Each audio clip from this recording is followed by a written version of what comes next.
Hello friends, welcome you all in एकाग्रता। तो आज हम पढ़ेंगे cooperative federalism and competitive federalism. और आज हम देखेंगे कि कोऑपरेटिव फेडरलिज्म से हमारी जो नीति आयोग की स्थापना कैसे हुई और उसका मेन उद्देश्य क्या था, कि नीति आयोग को बनाने का मेन उद्देश्य हमारा क्या रहा है। तो हम शुरू करते हैं कोऑपरेटिव फेडरलिज्म से और कॉम्पिटिटिव फेडरलिज्म से। देखो, सबसे पहले शुरू करेंगे हम फेडरलिज्म कहते क्या किसे हैं। पिछले लेक्चर में बता दिया था, तो इस लेक्चर में भी बता देता हूं। फेडरलिज्म किसे कहते हैं कि सेंटर और स्टेट के बीच में जो डिवीजन ऑफ पावर कैसा है ये शो करे, उसको कहते हैं हम फेडरलिज्म।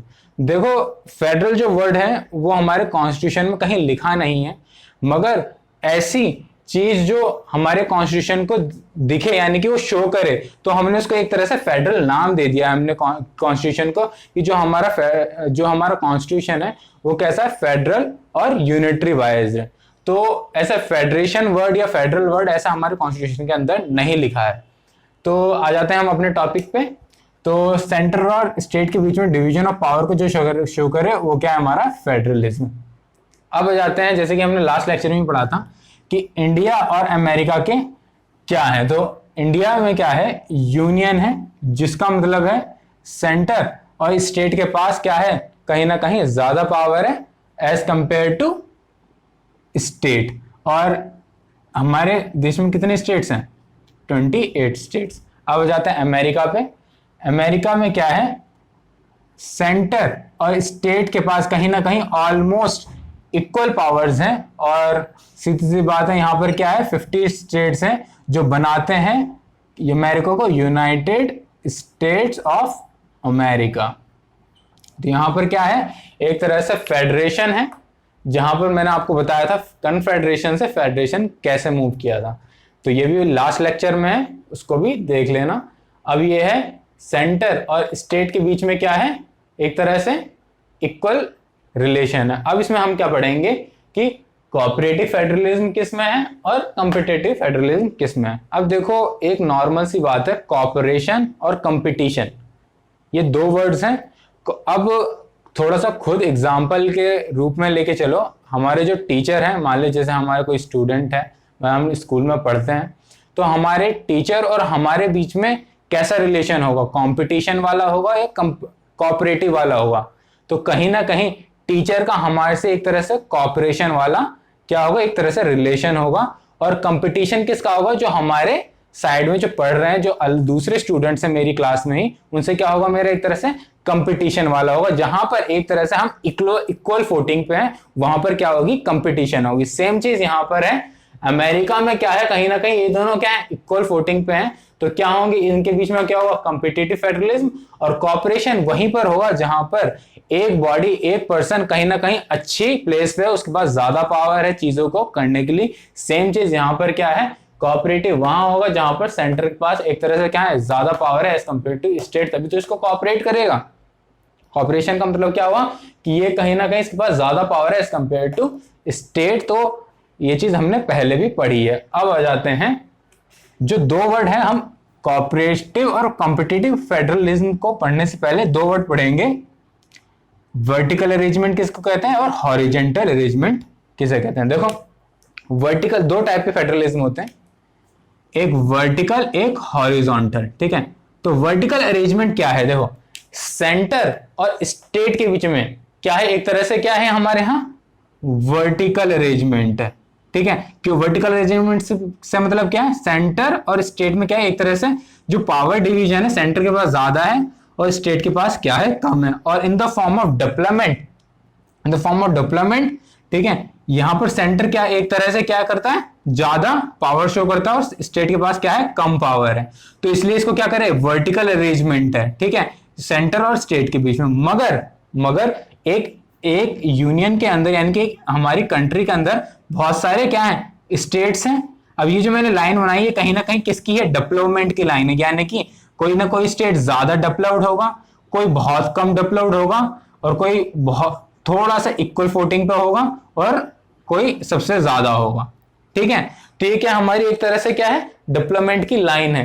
तो जैसे मान लो कि जैसे दिल्ली है, दिल्ली कहीं ना कहीं क्या है, डेवलपमेंट उसका क्या है, ज्यादा है एज कंपेयर टू यूपी या फिर बिहार से, या फिर यूपी यानी मान लो इसको यूपी मान लो, इसको क्या मान लो, दिल्ली मान लो, कोई स्टेट या हमारी यूटी।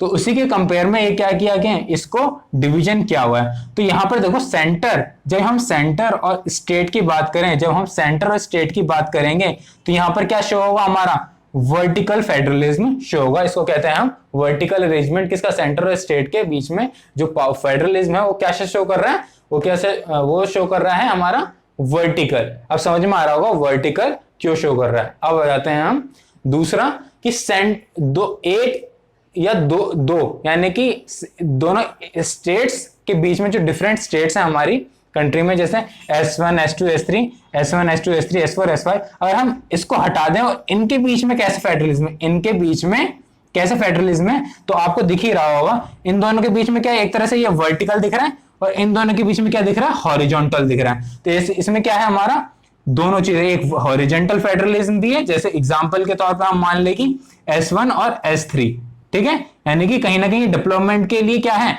इक्वल फुटिंग पे है। और दूसरा S1 और S2 के मान ले, S1 और S2 में मान ले क्या है हमारे वर्टिकल फेडरलिज्म है, यानी कि S1 क्या है, ज्यादा डेवलप्ड है किससे, S2 से, क्योंकि S2 क्या है, नीचे है। तो यहां पर हमने यहां पर क्या बोलते हैं, हमने पढ़ लिया हॉरिजॉन्टल फेडरलिज्म किसे कहते हैं और वर्टिकल फेडरलिज्म किसे कहते हैं। ये तो देखो, अब देखो ये चीज है जो एग्जांपल मैंने बोला कि सेंटर इसके पास ज्यादा पावर है एज कंपेयर टू स्टेट, इसलिए इसको ऊपर रखा, यानी कि ये ऐसे क्या है, ये लाइन में आ रहा है, यानी कि वर्टिकल फेडरलिज्म है। स्टेट के लिए हॉरिजॉन्टल भी है और वर्टिकल भी। ये किसका एग्जांपल, कहीं ना कहीं ये इंडिया का एग्जांपल शो कर रहा है। अब देखो दूसरा क्या है हमारा, अब जो ये अब दूसरी एक और चीज बता देता हूं, जैसे वर्टिकल अरेंजमेंट किसके बिहाफ में बोला है हमने, वर्टिकल अरेंजमेंट बोला है हमने सेंटर और स्टेट के बिहाफ में। अब जाते हैं हम हॉरिजॉन्टल अरेंजमेंट। हॉरिजॉन्टल अरेंजमेंट का जो किसके बिहाफ पे, सेंटर और स्टेट के बिहाफ पर है, सेंटर और स्टेट के बिहाफ पर जो इसमें क्या करता है, जो हॉरिजॉन्टल अरेंजमेंट है वो कहां शो करता है, हमारे यूएसए में। अब कैसे शो करता है वो देखो, देखो सेंटर क्या है, मैंने क्या बोला था, सेंटर और स्टेट कहीं ना कहीं क्या है, इक्वल फुटिंग पे है, ठीक है। तो यहां पर क्या है, सेंटर जो डेवलपमेंट का है, तो कहीं ना कहीं एक दूसरे से यहां पर प्रतिस्पर्धा होगी डेवलपमेंट के लिए, यानी कि थोड़ा सा आगे बढ़ने के लिए क्या होगी, कंपटीशन होगा। तो यहां पर क्या है, जब इक्वल फुटिंग पे है तो सेंटर स्टेट से, यानी कि जो सेंटर से और ये कहीं ना कहीं पावर क्या है, इक्वल है, ठीक है। मगर जो डेवलपमेंट के लिए देखें, यहां पर एक सेंटर और स्टेट क्या है, हॉरिजॉन्टल फुटिंग पे, मगर जो स्टेट है, स्टेट क्या है यहां पर, कुछ हॉरिजॉन्टल भी है और कुछ क्या है, वर्टिकल भी। एग्जांपल के रूप में देखो, एग्जांपल के रूप में देखो, जैसे S1 और S2 कैसे हैं, थोड़े से क्या है, वर्टिकल में आ रहे हैं, और S1 और S4 और S4 क्या कैसे आ रहे हैं, हॉरिजॉन्टल में आ रहे हैं, ये क्या आ रहा है, वर्टिकल में आ रहे हैं।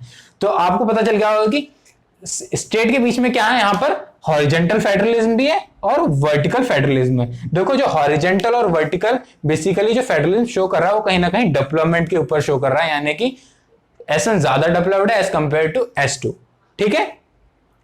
अभी देखो एग्जांपल के तौर पर मैंने आपको बता दिया कि यहां पर हॉरिजॉन्टल फेडरलिज्म किसके बीच में, सेंटर और स्टेट के बीच में क्या है, हमारा यूएसए में। अब आ जाते हैं, देखो अब देखो यहां पर हमने क्या पढ़ लिया, हॉरिजॉन्टल, तो इसको हम यहीं पर छोड़ देंगे, ये थोड़ा एग्जांपल के रूप में बताया कि हॉरिजॉन्टल कैसा है।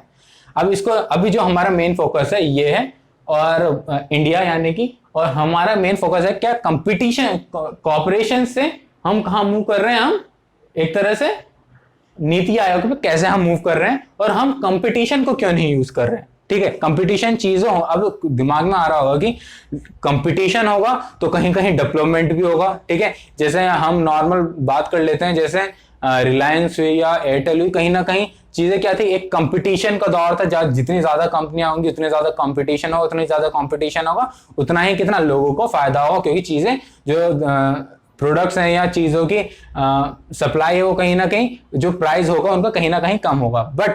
बट ये चीजें दिमाग में आपके आ रही होंगी, बट यहां पर क्या है, कंपटीशन, यानी कि यहाँ पर कंपटीशन मैंने आपको बोला उन्हीं के बीच में हो सकता है जहां पर जो चीज क्या हो, इक्वल फुटिंग पे हो, ठीक है। अब यहीं पर चीज मगर कॉपरेशन कहाँ हो, अब जैसे मान लो सेंटर स्टेट है, सेंटर स्टेट के बीच में जब एक तरह से सेंटर के पास ज्यादा ही पावर है, स्टेट को तो कुछ पावर मिली नहीं है, तो एक तरह से कंपटीशन कैसे कर सकती है, ठीक, ये खुद भी समझ नहीं है। एक टीचर अपने स्टूडेंट से कैसे कंपटीशन कर सकता है, वो तो एक कॉपरेशन वाला चीज रखेगा ना अपने स्टूडेंट्स के साथ, क्योंकि उसको सिखानी है उस चीजों को, और उसको क्या है, कहीं ना कहीं प्रोत्साहन देना है कि तुम और ज्यादा आगे बढ़ो, ठीक है। क्योंकि अब मान लो जो स्टेट बिल्कुल ही गरीब है, ना वहां पर इलेक्ट्रिसिटी है ना कुछ है, तो क्या वो सेंटर से कहीं ना कहीं प्रतिस्पर्धा कर सकेगा, कंपटीशन कर सकेगा, नहीं कर सकेगा। दैट्स वाई कि यहाँ पर क्या है, हम क्या कंपटीशन में नहीं, हमारे इंडिया किस में है अभी, कॉपरेशन में। मगर जब कहीं ना कहीं हमारे जो स्टेट हैं, उन स्टेट है कहीं ना कहीं वो क्या होंगे, इक्वल फुटिंग पे आने लगेंगे, डेवलपमेंट होने लगेगा, तो कहीं ना कहीं ये चीज जब कंपटीशन में कन्वर्ट होने लगेगी तो हम क्या करेंगे, कंपटीशन फेडरलिज्म को अपना लेंगे, ठीक है, जहां पर स्टेट और सेंटर के बीच में एक तरह से प्रतिस्पर्धा होगी और ज्यादा से ज्यादा क्या होगा, डेवलपमेंट होगा। और बेसिकली जो फेडरलिज्म कॉपरेशन और कंपटीशन का फेडरलिज्म का जो मतलब है वो कहीं ना कहीं डेवलपमेंट से ही मतलब है। अब देखो हम शो करते हैं, अब बात आई हमारे नीति आयोग के, ठीक है, ये कैसे बना, क्यों बना, अब थोड़ी सी उसकी हिस्ट्री जान लेते हैं, ठीक है। तो सबसे पहले जब हमारा देश आजाद हुआ तो सभी को पता है कि 47 में आजाद हुआ, और जब हमारा कॉन्स्टिट्यूशन बन के तैयार हो गया और इम्प्लीमेंट हो गया 1950 में, तो कहीं ना कहीं जो हमारा देश है वो क्या था, बहुत ज्यादा अंडर डेवलप्ड था। तो उस वक्त जो हमारे जवाहरलाल नेहरू थे, पीएम थे, उन्होंने क्या किया कि एक तरह से सेंटर और स्टेट के बीच में कॉपरेशन हो, क्या बोलते, क्योंकि डेवलपमेंट के लिए कहीं ना कहीं कॉपरेशन बहुत ज्यादा जरूरी था सेंटर और स्टेट के बीच में। जैसे कि आप इकोनॉमी अगर पढ़ रहे हैं तो उसमें दिखेगा कि उस वक्त जो हमारी नीतियां चल रही थी, इकोनॉमिकल नीतियां चल रही थी, वो क्या थी, एक तरह से बोरोविंग नीति थी, क्योंकि उस वक्त हम किसी दूसरी कंट्री के जो एफडीआई जो थे, फॉरेन जो इन्वेस्टर्स थे, कहीं ना कहीं हम उनको आने से रोकते थे, क्योंकि अभी अभी हमारा देश आजाद हुआ था, हम उस चक्कर में नहीं पढ़ना चाहते थे दोबारा। तो यही कहीं ना कहीं आप इकोनॉमिक्स थोड़ा सा रिलेट करके पढ़ोगे तो चीजें ज्यादा आसान रहेंगी। तो कहीं आपने इकोनॉमी में पढ़ा होगा, तो उस वक्त हमने कहीं ना कहीं बोरो की नीति अपनाई थी, तो देश बहुत ज्यादा अंडर डेवलप्ड था, दैट्स व्हाई हमने बोरो की नीति अपनाई थी, क्योंकि जो एफडीआई वाला था वो हमारे लिए सुटेबल नहीं थी। अब क्यों नहीं थी वो मैंने आपसे डिस्कस कर लिया है। अब देखो जो अब मेन बात आ जाती है बोरोइंग, दूसरा कि डेवलपमेंट करना है। अब डेवलपमेंट कैसे करना है कि दूसरे के अंदर क्या होना, सेंटर स्टेट के बीच में एक तरह से कॉपरेशन होना चाहिए। कॉपरेशन से मतलब जो भी सेंटर अपनी नीति बनाए वो स्टेट तक अच्छे से जाए और नीचे लोअर गवर्नमेंट तक आराम से वो चीज फॉलो हो जाए। उस चीज के लिए क्या किया कि पंडित जवाहरलाल नेहरू ने 1950 में क्या किया, प्लानिंग कमीशन का एक तरह से स्थापना की। प्लानिंग कमीशन का जिसका मेन रोल था सेंटर और स्टेट के बीच में क्या करना, एक तरह से कॉपरेशन को बढ़ाना, यानी कि डेवलपमेंट को बढ़ाना, जिसकी स्थापना 1950 में हो, ठीक है। तो अब आ जाते हैं जब मनमोहन सिंह की, पीएम जो मनमोहन सिंह थे हमारे, उनकी जब सरकार आई तो कहीं ना कहीं ये दिखा कि सेंटर और स्टेट के बीच में जो कॉपरेशन है वो कहीं ना कहीं सही से नहीं हो पा रहा और कहीं ना कहीं विफल है, ठीक है। तो इस चीज को सुधारने के लिए, सेंटर और स्टेट के बीच में जो कॉपरेशन है उसको बढ़ाने के लिए जब हमारे मोदी गवर्नमेंट आए, उन्होंने क्या किया, प्लानिंग कमीशन को का नाम हटाकर क्या कर दिया, उसी का नाम रख दिया हमारा नीति आयोग, ठीक है। उसी का ये कहीं ना कहीं जो पंडित जवाहरलाल नेहरू ने जो प्लानिंग कमीशन शुरू करी थी उसी का नाम क्या कर दिया गया मोदी गवर्नमेंट में, नीति आयोग, जिसका काम था सेंटर और स्टेट के बीच में एक तरह से अच्छे से कॉपरेशन लाना, अच्छे से बातचीत होना, ताकि हमारे जो स्टेट्स हैं वो आधे से ज्यादा जितने भी लोअर चीजें हैं, यानी कि लोअर से चीजें से मतलब क्या है कि जो हमारे अंडर डेवलप्ड हैं, जो हमारे स्टेट्स हैं, उनको कहीं ना कहीं बढ़ावा मिले और वो आगे बढ़े और डेवलप्ड हों।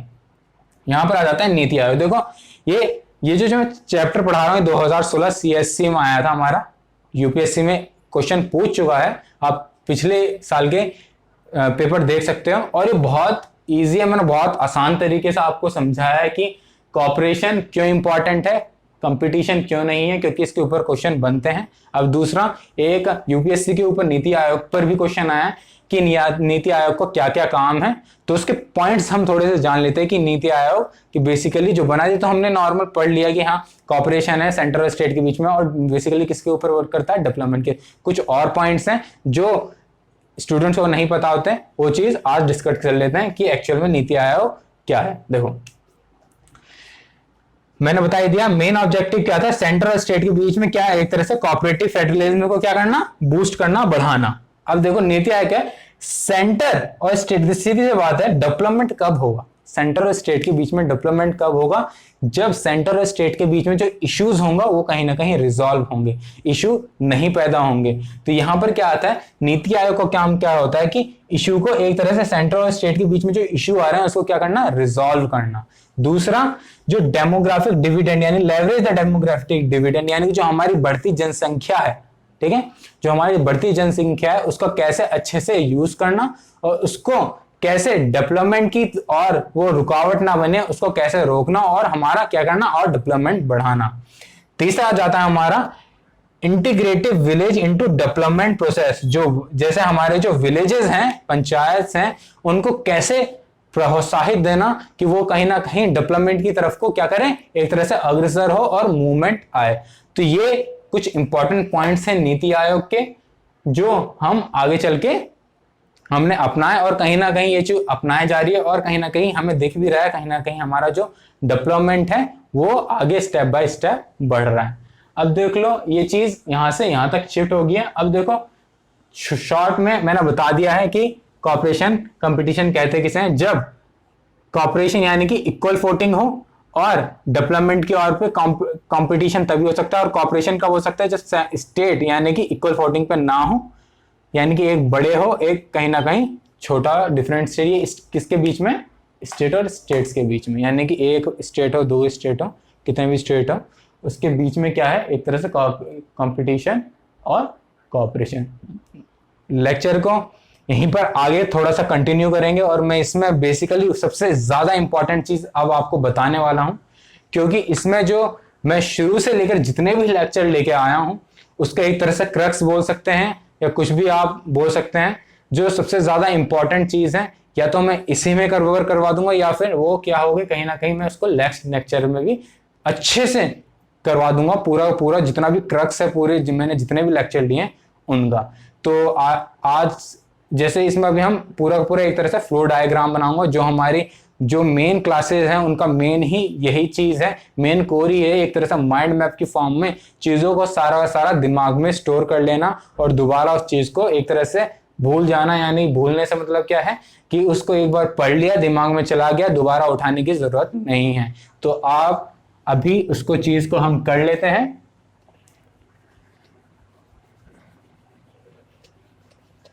तो जो मैं आज आपको करवाने वाला हूं, इसके अंदर हम शुरू से लेकर आखिरी तक जितना भी मैंने आपको करवाया है वो चीज हम इसमें करने वाले हैं, और हर एक चीज को घूम फिर के हम किस पे कनेक्ट करेंगे, कोऑपरेटिव फेडरलिज्म पे और कॉम्पिटिटिव फेडरलिज्म पे ही हम घूम फिर के आएंगे, ठीक है।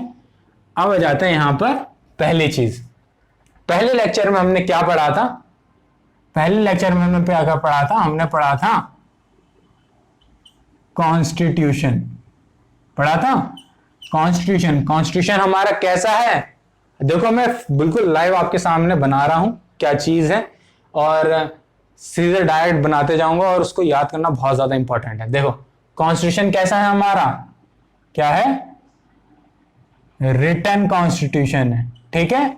और इस रिटन कॉन्स्टिट्यूशन के हम जैसे हमने पूरा पढ़ा था, रिटन कॉन्स्टिट्यूशन के अंदर कौन कौन से पॉइंट्स हैं, वो हमारे ये पॉइंट्स थे, ठीक है। अब इस पॉइंट्स में हमने क्या एक पॉइंट पढ़ा था, इनमें से एक पॉइंट क्या पढ़ा था हमने, ये n पॉइंट्स तक हमने पढ़े थे, इनमें से एक पॉइंट क्या था हमारा, नेचर ऑफ पॉलिटी, ठीक है। जो हमारी कॉन्स्टिट्यूशन है, राज्य व्यवस्था है, उसकी क्या है, नेचर ऑफ पॉलिटी क्या है। उसमें तो हमने तीन चीजें देखी थी।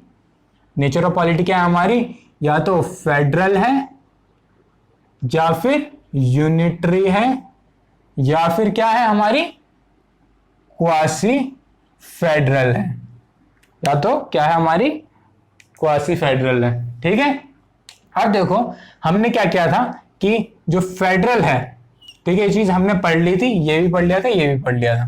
ठीक है, तो क्वासी फेडरल है, इसके हमने कुछ चीज पॉइंट पढ़ी थी। इसमें सुप्रीम कोर्ट का कहीं ना कहीं एक वर्डिक्ट था, सुप्रीम कोर्ट का याद होगा, सुप्रीम कोर्ट का वर्डिक्ट था। उसके अंदर क्या 2 पॉइंट्स थे, इसमें आया था एक केशव नंदा भारती केस, दूसरा क्या था SR बोमई केस, जो कि मैंने प्रॉपर अच्छे से क्या किया आपको बताया है। ठीक है, जब ये चीज आ गई हमने इसके अंदर फेडरल पढ़ लिया था। अब जाते हैं हम, इसके क्या थे, हमने फेडरल के कितने पढ़े थे, 5 पॉइंट्स पढ़े थे। पॉइंट्स पढ़े थे, वो कौन कौन से पॉइंट्स थे, DSWRA।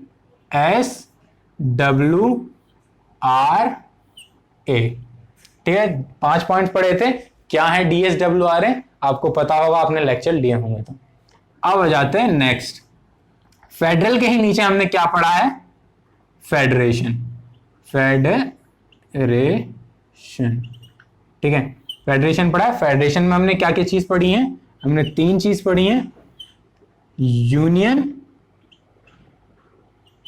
फेडरेशन, और क्या चीज पढ़ा है हमारा, कन्फेडरेशन।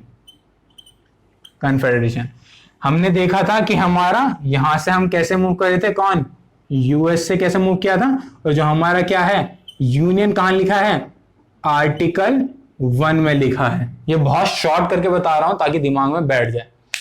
यूनियन फेडरेशन का पढ़ा था, हमने पढ़ा था कहां पर, यूनियन में। अब देखो यूनियन में क्या पढ़ा था, देखो यूनियन से मतलब क्या है कि सेंटर के पास क्या है, ज्यादा पावर है एज कंपेयर टू स्टेट।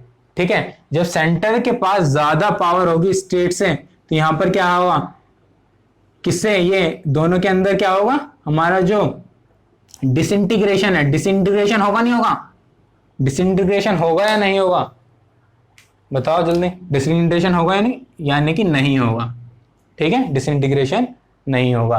और एक तरह से लीगल डॉक्यूमेंट है, लीगल डॉक्यूमेंट भी नहीं है, कोई लीगल डॉक्यूमेंट भी नहीं है, उसके बावजूद भी हमारा डिसइंटीग्रेशन पॉसिबल नहीं है, क्योंकि सेंटर के पास ज्यादा पावर है एज कंपेयर टू स्टेट। अब हो जाते हैं इसी के अंदर, क्या पढ़ रहे थे हम, अब देखो सेंटर के पास ज्यादा power as compare to state, तो क्या करेंगे, तो सेंटर कहीं ना कहीं बेसिकली इंपॉर्टेंट क्या है, डेवलपमेंट। डेवलपमेंट के लिए क्या जरूरी है, क्या कॉपरेशन जरूरी है या फिर कंपटीशन जरूरी है, कॉपरेशन जरूरी है या फिर कंपटीशन जरूरी है, कुछ बताओ। तो हमारी क्या जरूरी है, कॉपरेशन जरूरी है, क्योंकि कहीं ना कहीं सेंटर के पास क्या है, ज्यादा पावर है एज कंपेयर टू स्टेट। देखो फ्लो चार्ट बनाया, बहुत इजी है, सिंपल है। हमने यहां से कॉन्स्टिट्यूशन से शुरू किया था, पहला लेक्चर ये था, दूसरा ये, तीसरा ये, तीसरा ये, चौथा, पांचवा पूरा मैंने इसमें कवर किया था, छठा, सातवां, और ये है आज 8वां या फिर 9वां लेक्चर हो सकता है। तो ये चीज क्या है, कहीं ना कहीं इंपॉर्टेंट है, कौन सा केस कहां पर कोर्ट हुआ है वो भी। और यहां पर देखो एक तरह से फेडरल के लिए हमने यहां पर भी किसका, केशव नंदा भारती का केस यूज किया था। क्यों किया था, क्योंकि यहां पर बता रहा था कि एम्फीबियस कैरेक्टर है किसका, हमारा कॉन्स्टिट्यूशन का एक तरह से एम्फीबियस कैरेक्टर है, जहां पर बॉडी को क्या बोला गया है, हमारा फेडरल, और यहां पर सोल को क्या बोला गया है, हमारा यूनिटरी। ठीक है, क्या बोला है, एम्फीबी, जहां पर सुप्रीम कोर्ट ने क्या बोला था, एम्फीबियस कैरेक्टर, एम्फीबियस कैरेक्टर। ठीक है, तो बहुत सिंपल है, चीजों को ऐसे ही याद करना है। हम पहले से लेकर आखिरी तक आए हैं, कॉर्पोरेशन तक। नेक्स्ट जो लेक्चर होगा वैसे ऐसे ही माइंड मैप फॉर्म में मिलते रहेंगे, शुरू से लेकर आखिरी तक। मिलते हैं नेक्स्ट वीडियो में। थैंक यू, धन्यवाद।